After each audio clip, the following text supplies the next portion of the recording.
Pour les juger sur la base de leur bilan, Maître Mohamed Ali Bathily, ancien ministre de la Justice, non moins candidat à la dernière élection présidentielle. Monsieur le ministre, bonsoir. Bonsoir, monsieur. Et merci d'avoir accepté notre invitation. C'est à moi de vous remercier. Avec moi pour interroger Maître Mohamed Ali Bathily, Amadou Diallo, il est journaliste analyste. Merci Amadou. Merci Sylvain et bienvenue à notre invité. Merci. Comme annoncé, le lundi 24 décembre marquait les 100 premiers jours du deuxième quinquennat du président IBK. Son premier ministre en a profité pour présenter le bilan de certaines actions et annoncer des perspectives.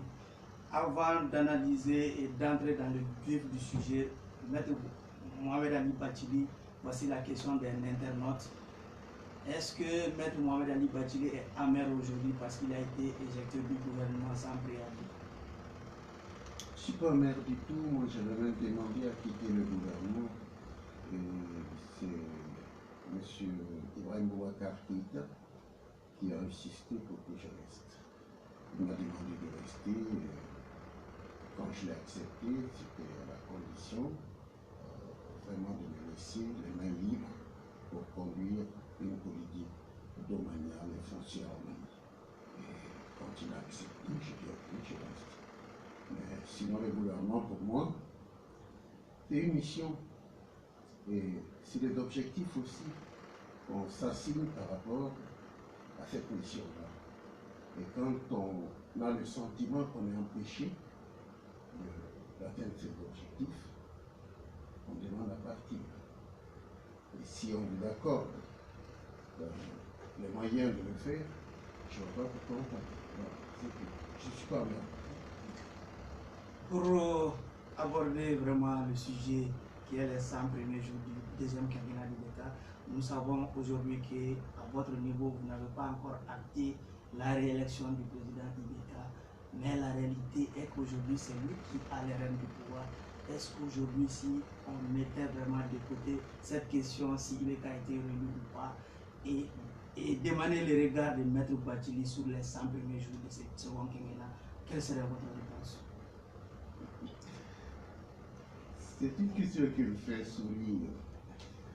C'est-à-dire que je n'ai pas pour habitude de balayer d'un revers de main les questions juridiques. Un président de la République est élu. Et s'il ne l'est pas, il détient le pouvoir à un autre titre. La Constitution dit qu'il est élu. Or, nous avons prouvé, rien qu'en regardant les textes, qu'il n'est pas élu. Maître Bathily, vous avez fait référence à la Constitution, c'est même ceux qui sont chargés vraiment de conduire cette Constitution ont déclaré vraiment que IBK a été réélu. Je vous arrête tout de suite. Ils ne sont pas chargés de conduire la Constitution. Ils sont chargés de l'appliquer. Et ils sont tenus par des règles de procédure qui font qu'ils agissent conformément à leurs propres droits en tant que juges ou qu'ils ne le sont pas du tout. C'est pas moi qui l'ai écrit. C'est écrit dans nos textes. Les articles 8 et 10 de la loi du 11 février 1997 sur le fonctionnement de la Cour et les règles de procédure invitaient les juges à une certaine tenue déontologique qui, lorsqu'elle n'est pas tenue, enlevait à ces juges-là leur qualité de juge. Alors, peut-on garantir l'application de la qualité d'une élection? Peut-on garantir l'application de la Constitution en étant en dehors de sa qualité de juge? Toute la question est là. Vous me dites de juger, mais je veux bien juger 100 jours, mais pas 100 jours d'un président de la République. 100 jours du comportement d'un homme normalement chargé de veiller sur le respect de nos lois, qui les aura violées pendant 100 jours. Il faut que les Maliens apprennent la réalité et qu'on ne leur impose pas le fait accompli. Si un pays devait s'accommoder du fait accompli, évidemment, on n'aurait pas écrit dans la constitution du Mali que le coup d'État est interdit. Il est imprescriptible parce que ça c'est un fait accompli. Donc la loi, quelque part, ne veut pas du fait accompli. Et ce n'est pas parce que M. Ibrahima Boubacar Keïta avait occupé ce siège auparavant, qu'il détenait auparavant les sièges du pouvoir, qu'il continue à les détenir, même en violation de nos lois.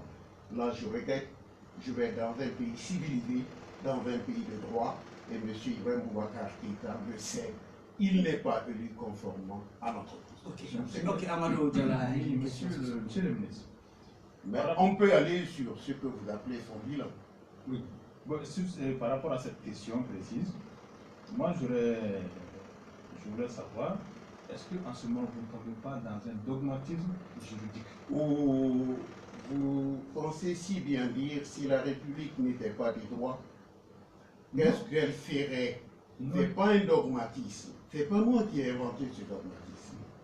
Voyez, la Constitution, ça a été adopté par l'ensemble du peuple malien, l'ensemble. Est-ce que ce peuple-là, par dogmatisme, est allé prendre des règles d'état? Ou a-t-il pensé tout simplement que c'était là une modalité d'organiser son existence et son expression? Si c'est le cas, je voudrais respecter la volonté de ce peuple. Il n'y a pas que cette vision juridique. C'est une question de respect à la fois de la citoyenneté et à la fois de l'ordonnancement juridique qu'est le pays, la République du Mali, ne peut être Mali que dans un ordonnancement juridique, sinon il n'est rien. Le Mali ne serait rien d'autre qu'un agglomérat, un conglomérat de régions et de personnes s'il n'y avait pas ce lien juridique. Et or, vous êtes en train de me dire, est-ce que si Ibrahim Boubacar Keïta le violait, on ne peut pas s'en accommoder, passer là-dessus, sinon on va être des dogmatiques? Non, c'est lui qui fait violence à nos lois, et cette violence, on doit la relever quoi qu'il en coûte, et tout le temps que cela durera. Parce que sinon, on ne sera plus dans une république, on sera vraiment dans l'accaparement du pouvoir par une situation de fait. C'est tout ce que je peux dire. D'accord, monsieur le ministre. Mais vous permettez quand même que, en matière de science, il y a toujours une part et de subjectivité et d'objectivité. Dans ce cas de figure, il y a plusieurs façons de lire la même loi. Et c'est permis. Et c'est pourquoi il y a différents... J'aimerais bien que vous me dites une façon de dire la loi de procédure qui veut. La loi de procédure, elle est dite d'ordre public. Personne ne peut la violer. Personne. Non, elle est dite d'ordre public. Est-ce que ce n'est pas une question aussi d'interprétation? Non, est-ce que les 9 sages aussi ne sont pas assez sages pour non, bien vous parlez interpréter? des 9 sages qui ont violé la loi et vous appelez la violation de la loi sagesse maintenant? Ça fait peur aux Mali. Si les journalistes comme vous, sur votre plateau, vous êtes en train de faire croire aux Maliens que les 9 sages peuvent violer leurs propres lois, les lois de procédure qui sont dans le public, que nul ne doit violer et qui s'imposent à tous. Et vous me dites que violer ces lois-là, si les 9 sages le font, alors la violation deviendrait la sagesse. Non, que Dieu m'en garde. On n'a pas dit de violer, on n'a pas dit de on a juste dit, est-ce que ce n'est pas une lecture parce que vous êtes un candidat? Non, ce n'est pas le candidat qui le lit. J'ai pris ce raisonnement juridique. J'en ai fait une interprétation sans jamais parler de quoi que ce soit. Si un juge ne remplit pas les conditions d'être un juge, vous croyez que c'est le candidat qui va le dire ou c'est le juriste qui le regarde? Moi, je vous dis, lorsque la loi dit que si un membre de la Cour constitutionnelle, par inadvertance ou je ne sais pas, par choix personnel, s'en allait donner une consultation sur une question qui relève de sa juridiction, que ce juge-là est démissionnaire d'office. D'office, c'est la loi qui le dit. C'est une loi qui a été écrite, monsieur, par Ibrahim Boubacar Keïta en 1997, Premier ministre. Il l'a soutenu devant l'Assemblée du Mali. Alors vous croyez donc qu'il s'amusait en ce moment et qu'il allait raconter ce que vous êtes en train de me dire, qu'on peut la violer et que c'est pas grave? Non, monsieur le ministre, lorsque Manansa donne une consultation à Aguerlaf, qu'est-ce que cela a de politique? C'est la violation de la loi, c'est la violation de l'article 8 de la loi du 11 février 1997 et l'article 10 dit Manansa, tu démissionnes d'office. Et les autres qui devraient relever la démission d'office, ne l'ayant pas fait, tombent aussi sous le coup de l'article 8 et de la violation tout simplement de l'article 72 du Code pénal sur la forfaiture, l'article 73 ou de la coalition de fonctionnaires contre les lois de l'État et la Constitution, article 77 et article 78 du Code pénal. Qu'est-ce que vous voulez que je dise? Ce sont nos lois, je ne les ai pas inventées. Et ils datent de 1962 pour les autres textes. Et maintenant, monsieur, monsieur le ministre, nous savons aujourd'hui... Et maintenant, quelle est la position actuelle? Quelle est la position actuelle de quoi? La Par position rapport- actuelle oui, est par rapport à qu'il y a cette une loi-là. plainte, il y a une plainte contre Ibrahim Boubacar Keïta qui s'est adjoint à toute cette manœuvre violatrice de la loi en allant prêter serment le 4, parce qu'il n'était pas concerné, c'était les juges qui étaient concernés. Soyons d'accord. L'article 11 de la loi permettait à Ibrahim Boubacar Keïta, lorsqu'on a déposé ces plaintes contre les juges, de les remplacer le lendemain. Il avait 30 jours pour le faire. Pourquoi n'a-t-il pas fait? Et s'il ne l'a pas fait, est-ce à moi que vous le reprochez? Non. N'avait-il pas un juriste auprès de lui pour lui dire « Attends, ne lis pas comme ça la loi elle est là, elle est faite pour vous et nous, pour le peuple du Mali. » Mais s'il ne l'a pas fait et qu'il soit tombé dans ce travers-là, bien franchement, moi je le déplore.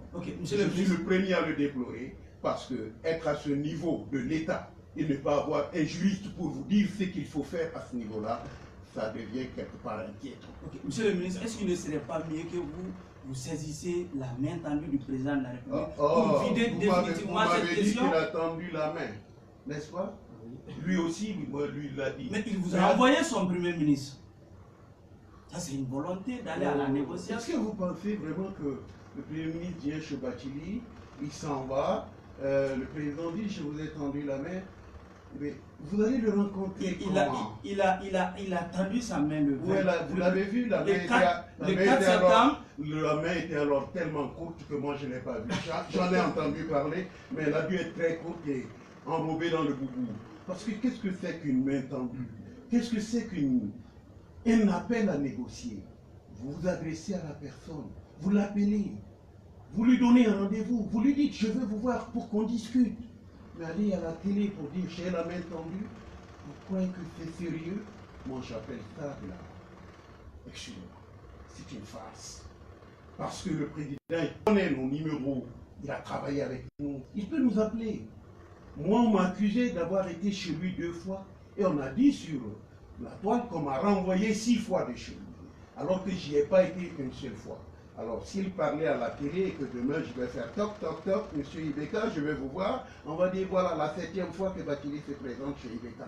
Non, je ne le ferai pas. C'est pas comme ça qu'on appelle les gens. Excusez-moi, cette phrase-là, les Maliens s'y accrochent comme si vraiment il y avait du sérieux là-bas. Quelqu'un qui veut sérieusement appeler au dialogue, il appelle au dialogue, mais il y met la forme et les procédures. Et en ce moment, la rencontre. Monsieur le ministre, que répondez-vous à ces Maliens qui pensent que l'opposition est dans la mauvaise foi? Je ne suis pas de l'opposition. Ceux qui contestent la réélection du président on Ibeka sont dans la mauvaise foi face à cette main tendue. Mais vous croyez qu'il est réélu et c'est là le drame. Si vraiment tout le Mali veut violer sa loi pour un homme, je déplore cela. Je le Je veux dire, je ne comprends pas. Depuis qu'on a parlé de ça, la presse, y compris, pouvait lire ces textes, pouvait se rendre compte qu'on ne blague pas, on dit du sérieux. La presse s'est arrangée derrière la décision de la Cour constitutionnelle. Mais la décision de la Cour constitutionnelle, si elle est remise en cause devant la Cour suprême comme acte de forfaiture, comme acte de coalition de fonctionnaires contre les lois de l'État et la Constitution, alors vous pensez que les infractions sont fondatrices alors d'une élection? Des infractions déférées devant la Cour qui sont là-bas au Zimbabwe, ça s'est passé, on a différé l'investiture jusqu'au point de vider cette infraction-là. Et au Mali, on ne le fait pas parce que la figure tutélaire de M. Ibrahim Boubacar Keïta est en train de tétaniser tout le monde, y compris ceux qui gèrent notre droit. Excusez-moi, on est au Mali. Nous dirons le droit du Mali à qui que ce soit. C'est M. Ibrahim Boubacar Keïta qui disait nul n'est au-dessus de la loi, y compris lui. Alors, appliquez au moins à lui sa propre maxime. Ok, Diallo a une question sur ce point. La question, monsieur le ministre. moi je dirais, en tant que candidat, je reviens à la base politique. Vous êtes homme politique, vous êtes juriste. Maintenant, c'est quelle casquette que vous prenez? Moi, je vais vous dire, hein, je vais vous dire.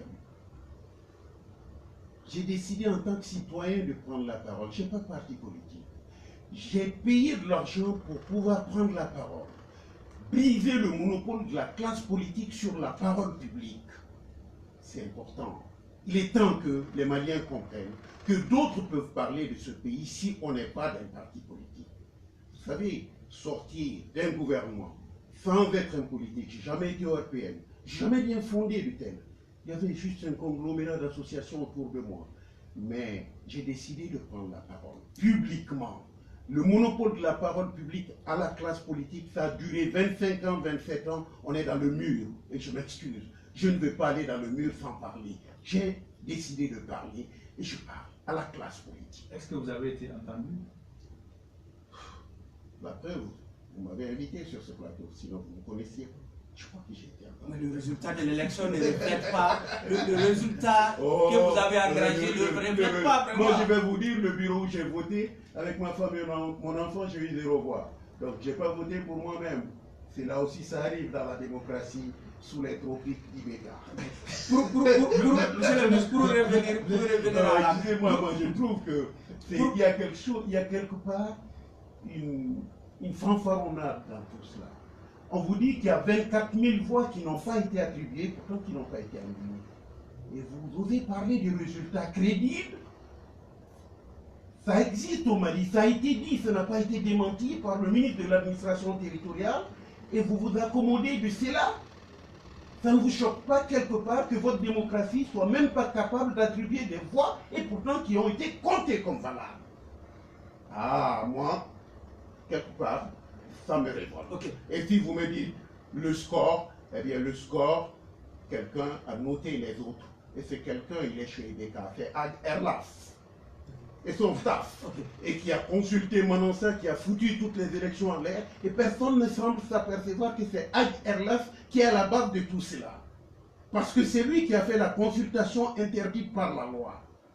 Et au lieu de vous en prendre à Bachili ou à l'opposition, pourquoi vous ne demandez pas des comptes à Aguerlas? Pourquoi vous ne dites pas, Monsieur le Président, Aguerlas doit démissionner? Monsieur le Président Boubey doit démissionner parce qu'il devrait veiller sur la régularité du travail. Ce n'est pas le rôle des journalistes de demander cette démission. Alors donc, demandez cela un peu pour l'opinion publique du Mali, ce serait bien. Ok, Monsieur le ministre, pour revenir à la main tendue du président de la République, on a vu quand même qu'à la faveur de sa présentation de nouvelles... la déclaration de main tendue et non à la main tendue. Ok, d'accord. À la déclaration de main tendue. Il s'est réjoui du fait que sa main ne rencontrerait plus de vide. Mais écoutez, s'il a déclaré tendre la main et que la main on ne l'a pas vue, vous savez comment vous m'avez invité, vous m'avez appelé, non? Attendez, vous m'avez appelé pour que je sois là. Oui. Vous m'avez fixé un rendez-vous. L'heure, je suis venu. Demandez-lui à qui il a donné un rendez-vous pour le rencontrer. Mais quand le président... Donc si le président dit à la télé, j'ai la main tendue, je dois m'habiller chez moi, sortir, prendre ma voiture, aller frapper à sa porte pour dire je suis venu attraper votre main. Il a déclaré il n'a pas de service, il n'a pas de protocole pour organiser quelque chose qui tienne compte de cette déclaration-là. Mais est-ce qu'on n'a pas fait dépasser cette étape déjà? Quand le président déclare que sa main ne rencontre plus de vide, ça veut dire qu'il est en discussion avec certains d'entre vous. Si il est en discussion avec certains d'entre vous, certains d'entre eux, pas moi. Moi, je ne sais pas, il n'est pas en discussion avec moi. Je n'ai pas vu sa main, je n'ai pas les signes que sa main est là. Excusez-moi. Moi, je pense que nous n'allons pas nous gaver de mots juste pour le plaisir. On peut tout faire, mais il y a la manière de faire. On peut dire j'ai tendu la main, mais il y a la manière de la tendre. Et c'est dans la manière qu'on juge de la crédibilité ou de la non-crédibilité de la déclaration. Pour ma part, je voudrais savoir si vraiment cette main est tendue. J'ai une question. Cette main tendue, comme vous dites, vous ne l'avez pas vue. Le jour où vous allez voir cette main tendue, est-ce que tous ces contentieux-là seront vidés? Ce n'est pas les contentieux qui seront vidés, c'est la discussion qui aura lieu. Moi, je voudrais vous dire, monsieur Dallou, que si vous dites à nos générations futures que on peut violer les lois de son pays, que la violation de la loi peut ne pas avoir de conséquences lorsqu'il s'agit du pouvoir, c'est grave. Je pense que M. Ibrahim Boubacar Keïta, lorsqu'il disait « nul n'est au-dessus de la loi », il se rendait bien compte de ce qu'il disait. Lui aussi n'est pas au-dessus de la loi. La Cour constitutionnelle, les membres ne sont pas au-dessus de la loi. Mais bon Dieu, est-ce pour avoir un président que nous sommes prêts à piétiner nos lois? Que tout le monde doit s'accommoder de ce piétinement des lois et que nous allons nous gausser encore d'être dans une république? Excusez-moi, la république est une construction juridique et si on la déconstruit, on n'est plus dans la république, on est dans autre chose. C'est pourquoi moi je dis, le régime républicain n'existe plus. Il n'existe plus, lisez votre constitution. Si c'est là le texte qui nous permet, vous et moi, de nous déclarer maliens aujourd'hui, alors, moi je dis, il n'y a pas de régime républicain au Mali. Tout est violé. Tout. D'accord. Monsieur le ministre, on a quand même vu également que les 100 jours ont été marqués par la répression des marches et des rassemblements, parce que pour marcher aujourd'hui, il faut braver les gaz lacrymogènes également. Oh, ben moi je trouve que ça fait mal. J'en ai inhalé du gaz, j'envoie les images ici, j'en ai inhalé du gaz. Mais vous voyez ce qui est marrant dans cette histoire de gaz, c'est que tout simplement, il s'agit là aussi d'une violation. Vous avez vu, l'opposition avait fait 2 marches. On n'avait rien cassé du tout. On s'est arrêté, on a fait nos déclarations, on sont partis tranquillement chez nous. La première marche, avant même que nous l'effectuions, on nous a gazés. J'étais au siège d'ADP Maliba. On n'est même pas arrivé sur la place, ils nous ont gazés. Avant les élections. Ils nous ont gazés. Nous sommes allés encore pour déclarer ce que nous voulons dire, ils nous ont gazés. Mais attendez, les lois, quand on dit que les marches, c'est la déclaration, c'est pas l'autorisation. Ça signifie quelque chose, c'est pas moi qui l'ai inventé ça. Et je sais que le même Premier ministre qui était là, qui fait ça là maintenant, en 91, il était dans la salle de la conférence nationale. Et c'est eux qui ont dit, plus d'autorisation pour marcher, les gens ont le droit de marcher, on n'a pas le droit de les répriminer. C'est lui qui l'a dit. Dans une situation normale, si l'état d'urgence est décrété, toutes les décisions... Vous savez ce que ça veut dire l'état d'urgence? Il ne faut pas encore aller surfer sur des mots avec une connotation complètement faussée. L'état d'urgence signifie qu'il y a une attention particulière à la sécurité et que les libertés publiques s'exercent dans l'état d'urgence avec cette attention particulière. On doit particulièrement prendre toutes les dispositions pour que les libertés... L'administration doit faire cette appréciation. Non, l'administration, vous dites, apprécie les mesures à prendre pour que les libertés s'exercent et non les mesures à prendre pour tuer les libertés. Excusez-moi, si vous informez, lisez les lois avant de me poser de telles questions. Sinon, vous allez faire croire aux gens qu'ils ont le droit de réprimer quand il y a l'état d'urgence. Faux, ils ont le droit d'interdire. Ils n'ont pas le droit d'interdire. Ils n'ont pas le droit d'interdire parce que la marche, elle est déclarative. Elle n'est pas soumise à autorisation. Excusez-moi, c'est pas moi qui l'ai écrit. Mais que ferez-vous de l'état d'urgence du décret? L'état d'urgence, je viens de vous le définir. L'état d'urgence, vous prenez toutes les mesures qu'il faut pour permettre l'exercice des libertés publiques. Donc, pour qu'il n'y ait pas de vagues. On avait déjà marché, on avait déjà parlé.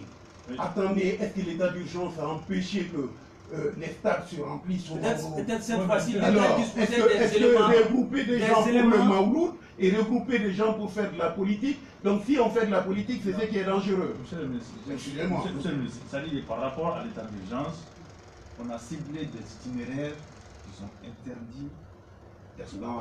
Quand on a gazé, oui, excusez-moi, quand on a gazé, les itinéraires n'étaient pas définis.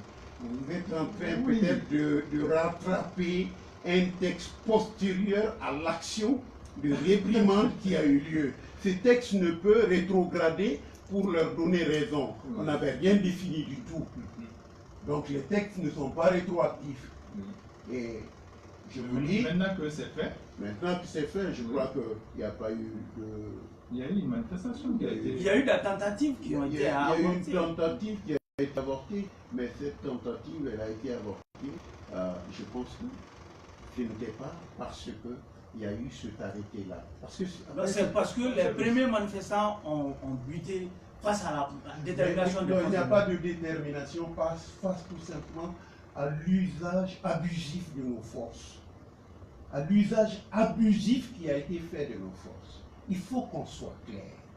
Ce n'est pas parce qu'on a peur et qu'on anticipe sur ce que l'autre va dire parce qu'il va révéler ou parler tel qu'on n'aime pas qu'on va le brutaliser pour qu'il ne parle pas. Écoutez, moi j'ai vu ça, je ne vais pas m'attarder trop là-dessus. Je suis très très légaliste dans le fond. C'est pourquoi j'ai dit, moi, je pense qu'on va appliquer l'article 121 de la Constitution sur la désobéissance civile, qui est au-dessus des lois de police, au-dessus des lois de l'état d'urgence, qui est au-dessus de toutes ces lois qu'on utilise pour le réprimer, parce que tout simplement fait la Constitution. Sauf que vous risquerez de ne pas être suivi par dans cette désobéissance civile. C'est vous qui le dites, la désobéissance civile.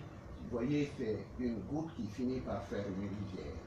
Il suffit d'informer les gens. Il suffit que je marque, moi, sur ma voiture, là, à la place de la vignette, désobéissance civile, article 121. Est-ce qu'il n'était pas plus facile d'informer les gens qui votent pour vous, finalement? Ça n'a rien à voir. Donc vous pensez que celui qui exerce les droits au Mali, il ne doit pas être candidat? Ou si j'ai été candidat, je ne dois pas exercer. Mais on n'était pas dans l'hypothèse d'une désobéissance civile au moment de la candidature. Je ne vois même pas pourquoi vous posez cette question. Vous vous focalisez trop sur ma candidature et vous oubliez... Non, pas vous. Quand on dit vous, la désobéissance civile, ce n'est pas mettre Mohamed Ali Batul seul. Mais non, pourquoi vous me dites la désobéissance civile comme je ne l'ai pas dit quand j'étais candidat? Non. Non, on n'était pas dans cette hypothèse-là. L'hypothèse de la désobéissance civile, c'est lorsque vous doutez, lorsque vous avez des sérieux doutes sur le régime républicain même. C'est-à-dire, l'Assemblée vient de finir son mandat. Ils viennent de prolonger par une simple loi. Attends, l'article 61 de la Constitution dit que les députés sont élus au suffrage direct pour un mandat de 5 ans. Ni un jour de plus, ni un jour de moins. Vous croyez que par la magie et la vertu d'une loi ordinaire prise par 200 représentants ou 150 représentants du peuple, vous allez modifier la Constitution et faire de cela une loi qui tienne la route? Et donc, on se retrouve dans un cas de violation flagrante de la Constitution dont le président se dit garant et il a ratifié cette loi qui viole la Constitution.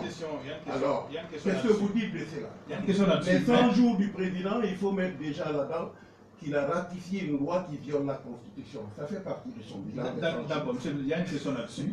Il y a une question là-dessus. Mais moi, je vous renvoie en ce moment à la transition. Quelle transition? La transition politique de 2012. L'Assemblée a été prolongée pour permettre au président de rester en poste. Pendant 12 mois. Ça, il faut se rappeler ça. Attendez là, ils sont basés sur un accord avec la FEDEAO. Oui. Et les accords avec les puissances étrangères l'emportent sur les lois à l'interne. Et la Constitution doit s'y rappeler. Mais c'était un cas de force juridique. Non, c'est pas non. C'est vous qui parlez d'un cas de. Moi, je ne parle pas de cas de. Je dis, oui, il y avait un accord avec la CEDEAO, oui ou non? Il y avait un accord, bien sûr. Alors, c'est cet accord que je prends comme base juridique de ce raisonnement. Oui. Ce n'est pas votre cas de force majeure tel qu'ils l'ont invoqué ici, et que vous essayez d'implémenter. Ici, il n'y a pas d'accord avec la CEDEAO sur la prolongation des mandats des députés en 2018. Alors que si vous prenez un accord international, la vertu de l'accord, c'est que ça l'emporte sur les lois internes. Mais c'était un antécédent, quand même. Non, ce n'est pas un précédent, parce qu'il n'y avait pas d'accord. Vous êtes en train de confondre, j'allais dire, vous confondez les lanternes et les citernes. Faisons. Non, ça ne va pas là. Oui. Parce que là où il n'y a pas d'accord, vous tirez les conséquences de l'accord et vous dites, donc c'est la même chose. C'est faux. C'est alors, Maintenant, monsieur le Monsieur le président, ministre, dans ces cas, est-ce que l'accord de la CEDEAO n'a pas été visé dans ces cas, ça a été visé. Dans ces cas, les députés qui ont voté cette loi, est-ce qu'ils ignorent ces accords? Et si ils ignorent, est-ce que vous ne l'aviez pas... De 2012? Non, oui, l'accord par rapport à la CEDEAO, Oui. qui a servi de base juridique pour la prolongation du mandat des députés pendant la transition. Les députés qui ont voté la prolongation cette fois-ci, est-ce que ces députés-là ignorent ces lois? Si c'est le cas, la convention de la CEDEAO. La CEDEAO n'a pas fait de convention. Non, j'ai dit qui s'appliquerait au Mali dans tous les cas de figure. La convention à laquelle vous faites allusion, je dis bien la convention à laquelle vous faites allusion, qui a servi de base juridique pour la prolongation du mandat des députés pendant la transition, cette fois-ci, qu'on a tenté de rééditer, est-ce que ces députés-là, qui ont voté cette fois-ci, la loi de la prolongation, ignoraient ces dispositions-là? C'est-à-dire que la supériorité des conventions internationales... Mais ici, il n'est pas question de la supériorité de quelque convention internationale que ce soit. La convention de la CEDEAO s'arrêtait à la transition de 2012. Oui. Ça n'avait pas d'effet en 2018. Donc les députés qui sont là, ils n'ont même pas besoin de savoir cette convention-là. Bon, dans ce cas, alors, donc, ils vont tout simplement... Ma question est de savoir, avant de voter cette loi, qu'est-ce que M. Bathily a dit aux députés? Moi, vous croyez que c'est à moi d'aller parler aux députés? J'ai parlé à des gens de presse comme vous pour dire tout simplement que le mandat finissait le 31 décembre et que, à moins vraiment de passer par une sorte de sorcellerie arrosée de Coca-Cola pour faire du droit, alors là, je dis très bien, on ne peut pas inventer un droit qui n'existe pas au moment où on veut l'appliquer. Excusez-moi. Au moment, le 31 décembre, il n'y avait aucun accord international qui nous conduisait dans cette situation. Il y a tout simplement la défaillance de M. Ibrahim Boubacar Keïta à organiser les élections législatives à temps. Et donc, on est sorti de la légalité. Si on sort de la légalité, est-ce ma faute encore si on le dit? Et vous voulez qu'on s'accommode toujours? Monsieur le ministre, qu'est-ce que vous voulez? Donc, quand vous me dites qu'est-ce que Bathily a dit? C'était à Bathily de parler. Moi, je ne veille pas sur les institutions. La Constitution dit que c'est M. Ibrahim Boubacar moi, j'ai attiré l'attention. Est-ce que avant, c'est pas Bathily qui a dit attention, nous sommes encore en train de sortir le 31 décembre des délais? C'est moi qui l'ai dit. Vous voulez que je fasse quoi? Monsieur le ministre, est-ce que vous êtes en train de dire aux Maliens qu'il fallait coûte que coûte, vaille que vaille, tenir ces élections législatives malgré la situation délétère, sécuritaire qui prévalait? Excusez-moi, délétère, sécuritaire, et vous parlez du président. L'État, quand même, les autorités se sont appuyées sur la situation sécuritaire. Attendez, il y avait que quelques jours entre les élections présidentielles et les élections législatives. Les présidentielles, malgré cette situation, se sont tenues. Mais les législatives sont des élections de proximité. Comment?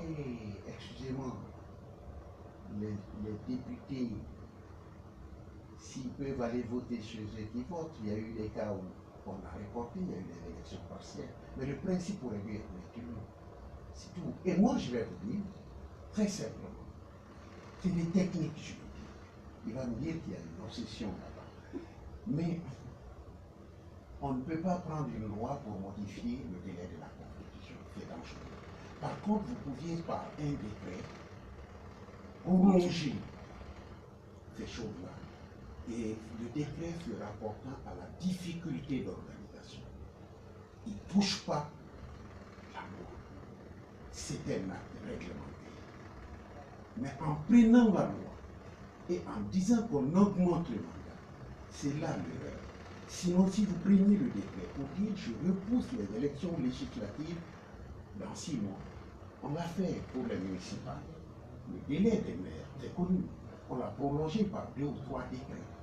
Est-ce qu'on a touché au principe de la durée du mandat? Non. Mais ça témoignait des difficultés de l'organisation. Donc, l'acte juridique et l'outil juridique qui était approprié, c'était cela et non la loi. Et encore une fois, excusez-moi. C'était une proposition de solution. Ah bah, ils ont déjà pris la loi alors. Vous êtes vraiment magnanime. Vous seriez un juge, vous auriez laissé toutes les lois être violées par un des accusés et l'autre vous l'aurez tenu responsable de tous les maux. Donc, selon vous, à partir du 31 décembre, c'est déjà écoulé, il n'y a plus de députés à Il n'y a l'Assemblée. pas de député, on ne peut pas. Le principe est simple, c'est le bon sens tout simplement. Vous n'êtes pas juriste, mais vous comprenez que la Constitution, si on est 18 millions de Maliens, c'est 18. Peut-être si on est 10 millions d'électeurs, c'est 10 millions d'électeurs qui ont voté. La loi, elle est votée par nos représentants qui ne sont pas plus de 200, 300. Donc, 200 personnes ne peuvent l'emporter sur 10 millions de personnes. 200 personnes ne peuvent venir modifier ce que 10 millions ont dit. Donc, excusez-moi, non. Oui. Si vous voulez comprendre, comprenez au moins cette logique qui est toute simple. Oui, mais monsieur le ministre, il se trouve que cette loi s'est endossée à l'avis de la Cour constitutionnelle que les 18 millions de Maliens ont voté également. Attendez, la Cour constitutionnelle, je vais vous le dire sans rigoler, c'est du yo-yo. Ça monte, ça descend. Maintenant, ça a un coup dit à Boubeille. Oh non, il n'y a aucune disposition de la loi constitutionnelle qui vous permet de prolonger le mandat. Monsieur Isaac Assidibé va le demander. Oh oui, monsieur le président, c'est bon. Vous avez parlé de quoi? Ah, encore, je me souviens. Qu'est-ce que vous avez dit tout à l'heure? Je n'ose pas y penser parce que je n'enseignerai pas ça à des étudiants en classe. J'aurais honte. Excusez-moi. Monsieur le ministre, on a vu également que courant ces 100 jours, les autorités que vous contestez ont mis sur la table de l'Assemblée nationale une loi d'entente nationale quand même pour faciliter la réconciliation entre les Maliens. C'est-à-dire, vous voulez me prendre dans un piège qui ne dit pas son nom. Vous ne les reconnaissez pas et les autorités incompétentes proposent une loi. Cette loi a un caractère qui il faut un qualifiable pour moi. C'est-à-dire, il y a une fuite en avant. La fuite en avant, c'est quoi? Y a-t-il, oui ou non, des plaintes déposées régulièrement? Si vraiment on veut éclaircir une situation, eh bien, on l'éclaircit jusqu'au bout. Les plaintes qui sont là, qu'on nous dise si oui ou non, elles ne sont pas fondées, après on continue. Qu'en est-il de ces plaintes-là? Ah ben, ces plaintes-là, allez-y demander à la Cour suprême dans sa suprématie qui ignore ces lois. Ces plaintes-là, excusez-moi, non. Ce que je vais dire, c'est que il y a même une urgence qui commandait qu'on statue sur ces cas-là. Parce que ça touchait le fondement des institutions. Ça touchait les institutions. Donc, pour une stabilité de l'État, il fallait statuer sur ces cas-là. Je l'aurais fait sans hésiter. Au Zimbabwe, on l'a fait sans hésiter. Au Zimbabwe, on l'a fait. On a dit, il y a une plainte contre le président par des restitutions. Réglons le problème. Mais pourquoi pas au Mali? Mais est-ce que vous avez écrit pour rappeler à la Cour? Oh, mais vous pensez qu'on doit rappeler à la Cour son devoir? Vous êtes toujours en train de faciliter la tâche aux autres et de dire c'est à vous de faire, c'est à vous de faire. La Cour, je ne l'ai pas nommée. Elle a prêté serment.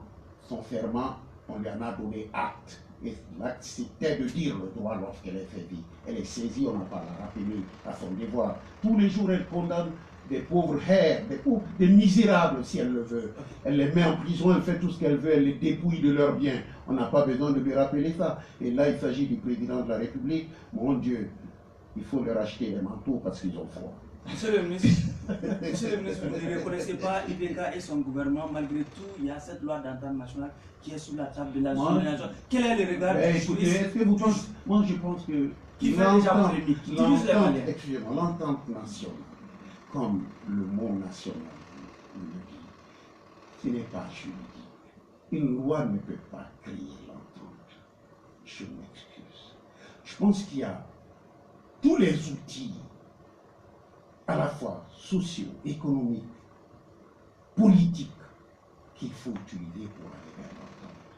Mais si on veut fuir en avant, on est expert dans ce genre d'exercice. Parce que le mot, il fait tilt, loi d'entente nationale, on pense que ça éclaire sur la volonté du gouvernement.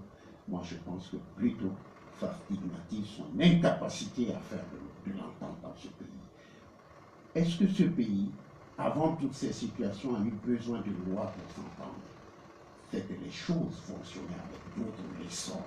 Tous les ressorts se mettaient à fonctionner pour qu'on s'entende entre nous. Il faut maintenant ausculter cela. Moi, je pense. Voyez, dans le Nord, ils ont fait un accord. Vous avez vu, l'accord est au-dessus de la loi. Attendez. Attendez, laissez-moi poser, j'étais au gouvernement. Voilà. Monsieur le Président. J'étais au gouvernement, je vous le dis. Mais j'ai dit, ils ont fait l'accord. Je n'ai pas été convié. J'ai pris l'accord entre les mains de l'ambassadeur des États-Unis. Le gouvernement n'a jamais été consulté sur ça. Donc vous avez libéré certains détenus sur la base de Oh, cet mais accord. vous me laissez répondre à ces questions. On dirait que vous ne souhaitez pas une réponse à vos questions. Même Je le souhaite bien. J'y répondrai, même pour ces détenus-là, j'y répondrai. Mais laissez-moi vous dire.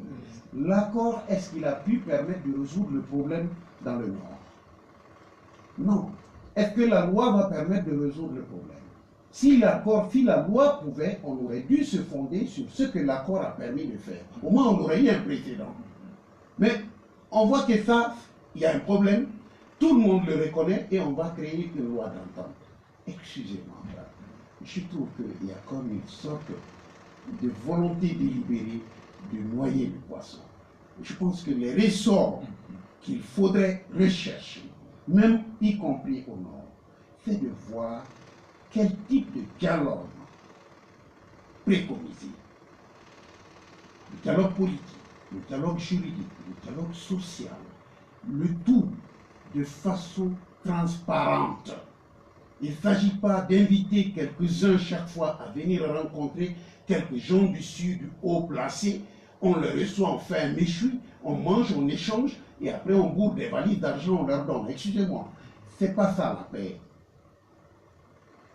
Non, moi je pense que dans ces régions, il y a des hommes de bonne volonté, des hommes qu'on ne consulte pas, peut-être qu'on ne voit même pas, mais qui sont respectables et qui sont respectés, soit à cause de leur statut social, soit à cause de leur statut intellectuel ou spirituel. Et eux aussi constituent des lieux de dialogue, des points de dialogue, qu'il s'agisse du centre ou du nord. Ce n'est pas une loi qui va les amener au dialogue, eux, mais c'est d'autres ressorts qu'il faudrait manipuler. Ça, je le dis. Donc, pour vous dire, si l'accord est une loi même supérieure à la loi d'entente que M. le Premier ministre va prendre, l'accord n'a pas permis de faire la paix, alors je doute que la loi le fasse. Ça, je préfère vous le dire. Vous me dites, vous avez libéré des gens. Excusez-moi, je vais vous le dire. Quand j'arrivais, il y avait les accords intérimaires de Ouagadougou. Ce n'est pas moi qui l'ai signé. Je n'étais pas au gouvernement, je n'étais pas fonctionnaire. Mais les accords intérimaires ont bien acté que les élections auront lieu et qu'en contrepartie, on libérerait des gens. Il y avait une liste annexée aux accords. Est-ce moi qui ai libéré? Ou c'est le Mali qui s'est engagé dans cet accord qui a libéré? C'est trop facile de dire Bathily a libéré. Bathily n'était pas là au moment où on les arrêtait. Mais on a fait un acte, Bathily n'était pas là non plus. C'était John Kounda. Il y a eu un malentendu entre vous et votre procureur à l'époque. Oh, monsieur le procureur général, vous n'allez pas vraiment perdre nos minutes précieuses à parler de ce malentendu parce que j'en ai parlé beaucoup. Mais je dis très simplement que le procureur à l'époque, qu'est-ce qu'il a dit? Je n'applique pas les accords de Ouaga parce que ça n'a pas été ratifié. C'est ce qu'il a dit. Je lui ai répondu, et je le réponds encore aujourd'hui. Les accords de Ouaga n'étaient pas un accord international. Les accords qui concernent deux parties de la même nationalité, le gouvernement du Mali et les mouvements armés du Mali, étaient un accord national. On n'avait pas besoin de les ratifier. Monsieur le procureur général, à l'époque, avait tout faux en disant cela. Et je lui ai dit ceci en plus.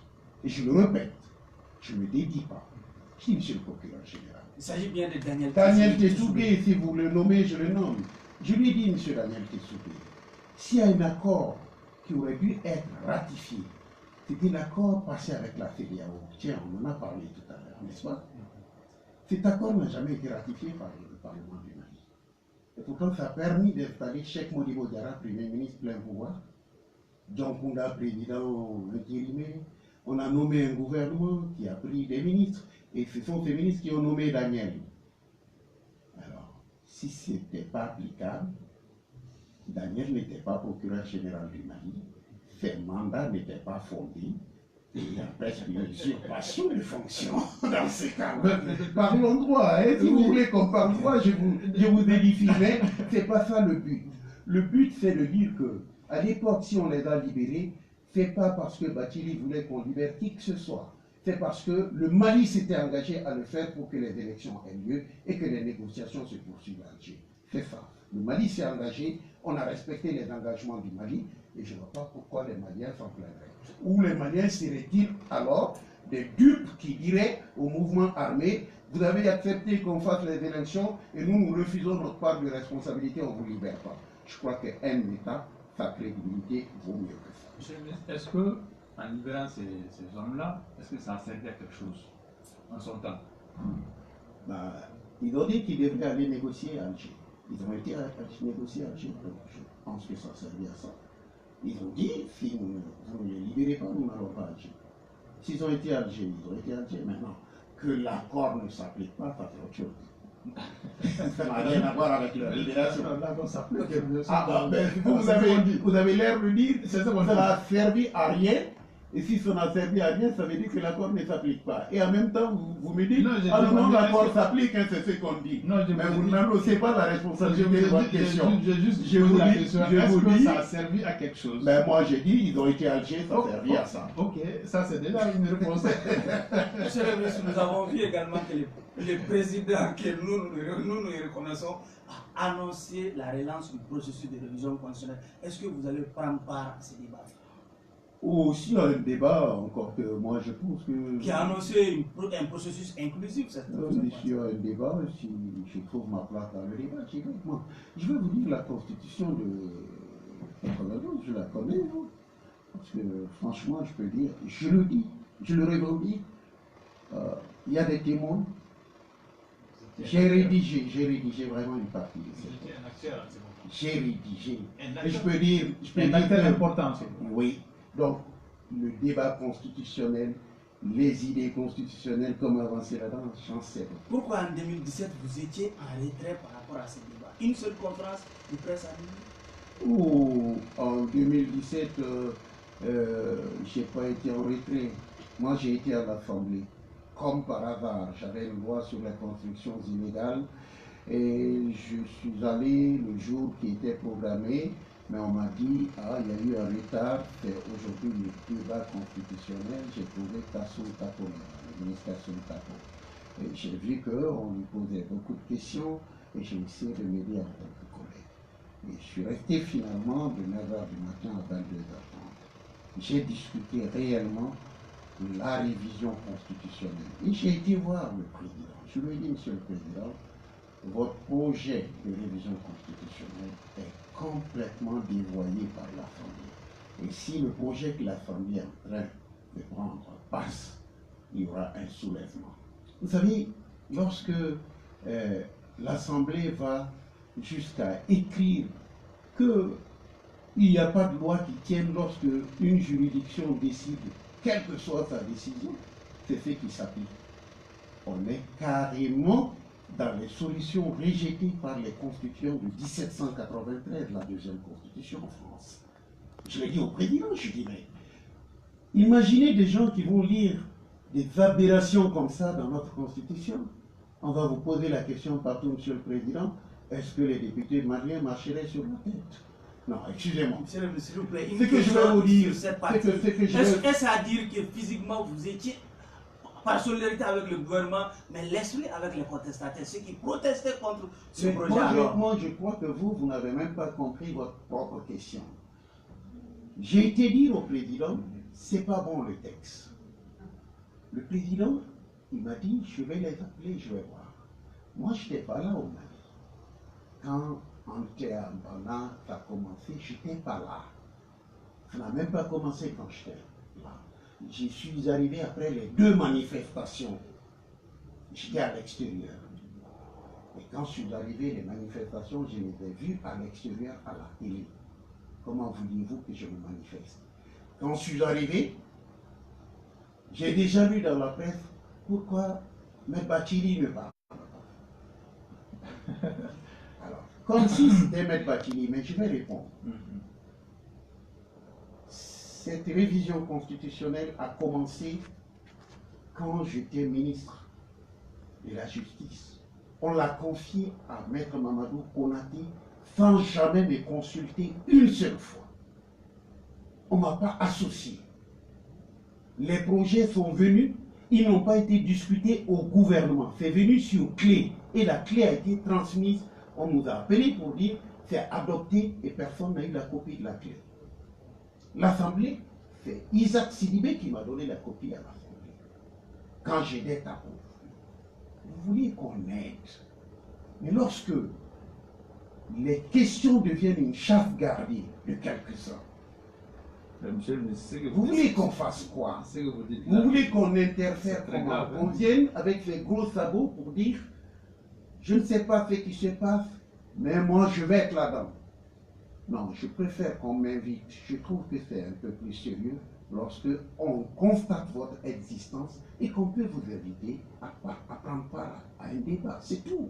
Mais si on a donné ce débat-là à des gens qui le conduisent, qui n'ont pas besoin de vous, mais vous n'allez pas quand même. Quelqu'un ne peut pas faire irruption dans ce studio pour dire vos questions ne me plaisent pas, laissez-moi entrer, je vais poser une question là-dessus. Monsieur le ministre, malgré tout, malgré cette situation, Ben, vous avez animé une conférence de Ben, j'ai presse. fait une conférence de presse à mon retour lorsque j'ai vu que ça dégénérait.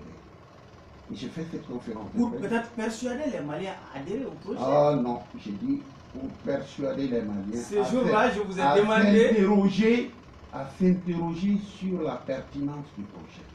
Je dis le Malien a le droit de choisir si oui ou non il veut le projet. On n'a pas le droit de lui dire non. Il n'y aura même pas de référendum. Si c'est mauvais, on rejette. Moi, je suis juriste. C'est ce que je crois. Je ne vais pas m'imposer aux autres en leur disant vous n'avez pas le droit. Si le président a le droit de faire une révision, laissez-moi vous dire une chose. J'ai discuté avec certains tenants de Nké à Bana. Je vais même vous dire, avec Rasbat. C'était ma première discussion politique avec lui. Il m'entend. Je lui ai dit, mais quand vous dites on ne touche pas à ma constitution, soit, mais votre constitution comporte le droit de la révision constitutionnelle pour le président. Donc si on ne touche pas, on l'applique. Le président a le droit de réviser la constitution. Je lui ai dit, mais quand la Cour constitutionnelle dit, je renvoie le texte à une seconde lecture, c'est un retrait. Vous lui dites de retirer, sinon vous allez tout simplement, vous l'avez mis en demeure. J'ai dit, vous le mettez en demeure, est-ce que vous comprenez ce que ça veut dire la deuxième lecture d'un texte? J'ai dit donc le texte est retiré.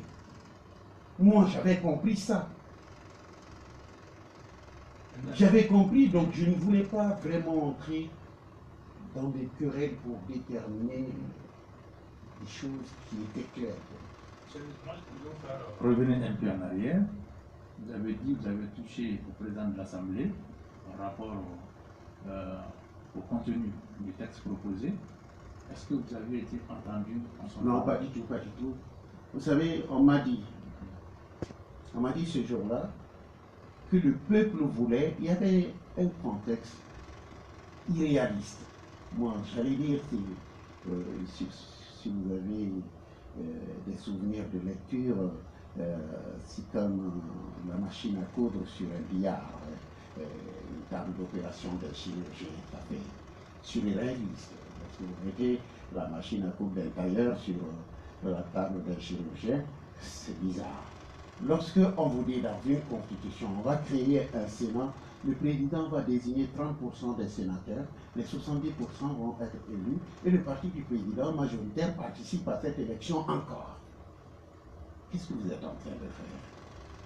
Et vous dites ça, j'ai dit, mais attendez, vous dévoyez le sens de la démocratie, vous ne pouvez pas être que ça. Vous savez ce que j'ai entendu? On dit, si on n'écrit pas ça, le peuple ne va pas voter. J'ai dit, mais moi je suis le peuple. Il m'a dit, mais non, toi tu n'es pas le peuple. Nous on a fait une tournée. Le peuple veut ça, le peuple. Alors, dans l'Assemblée nationale, si j'entends des choses comme ça, ça donne envie de se demander quelle est la qualité de ces députés-là par rapport à leur sens de la démocratie. Je m'excuse. Ils me connaissent et je les connais. Monsieur le ministre, après avoir tiré conclusion de tout ça, est-ce que vous aviez une attitude à prendre ne s'imposait pas à vous en ce moment en tant que... J'ai été voir le président, qu'est-ce que vous voulez que je dise? J'ai parlé au président de l'Assemblée. J'ai parlé au président de la commission juridique de l'Assemblée. J'ai parlé aux membres. Et le lendemain, j'ai été voir le président de la République. Vous voulez que je fasse quoi d'autre? Donc vous avez juste... J'ai dit au président, si ce texte-là, tel qu'ils sont en train de vous l'écrire là-bas, passe, eh bien, vous aurez un problème avec votre peuple. C'est ce qui est arrivé. Et c'est ce qui est arrivé. Monsieur le ministre, nous savons que vous connaissez beaucoup Ibeka pour l'avoir pratiqué. Aujourd'hui, si on vous demandait vraiment de lui livrer un conseil pour que nous sortions vraiment de cette situation. Ce n'est pas ici que je lui donnerai ce conseil. Vous me dites que je le connais, il me connaît. Il sait une chose, je suis très franc, je dis ce que je pense, mais je ne suis pas du genre à être méchant. Non, pas du tout. Mais je veux qu'on me respecte, je veux qu'on se respecte, les uns et les autres. Et je n'arrêterai pas de penser ce que je pense parce qu'il est Ibeka.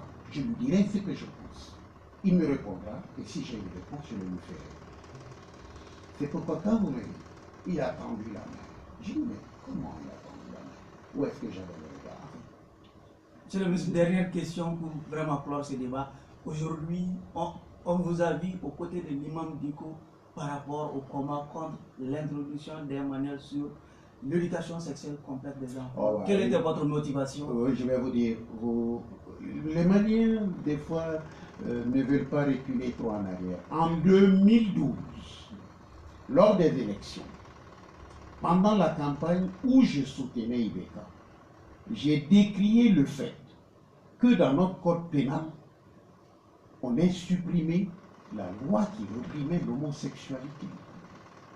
Cette loi-là, elle est tirée de la rédaction du code pénal de 1812 qui a été importé dans les colonies françaises par le code d'instruction criminelle en 1925 et Modibo l'a dupliqué en 1962, Modibo qui était notre premier président, l'a dupliqué dans notre code pénal. Mais c'est en 2010 que c'est sorti.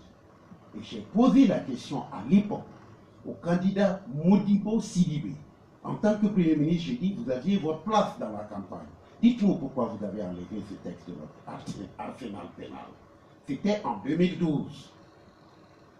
Et j'étais seul à le dire. Je n'étais pas avec le Haut Conseil islamique. J'étais seul à le dire. Je n'étais pas avec l'imam Mahmoud Diko. Donc mes idées m'appartiennent et j'ai de la suite dans mes idées. Qu'on n'aille pas dire que je suis avec Mahmoud Diko par opportunisme. Auditionnez ce que j'ai dit en 2012, vous trouverez que j'étais le seul à poser ce problème. Et quand vous me parlez d'éducation sexuelle complète, parlons-en. Les mots ont un sens qu'il faudrait décrypter.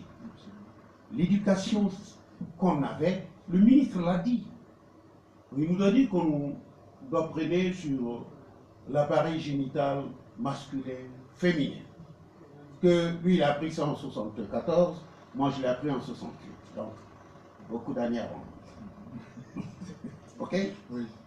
Et ce que le ministre ne dit pas, il dit que l'éducation sexuelle complète, cette éducation que lui il a reçue, que moi j'ai reçue, avec quoi il va l'accomplir?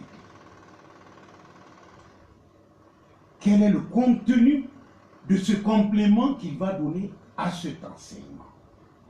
Moi je peux le dire.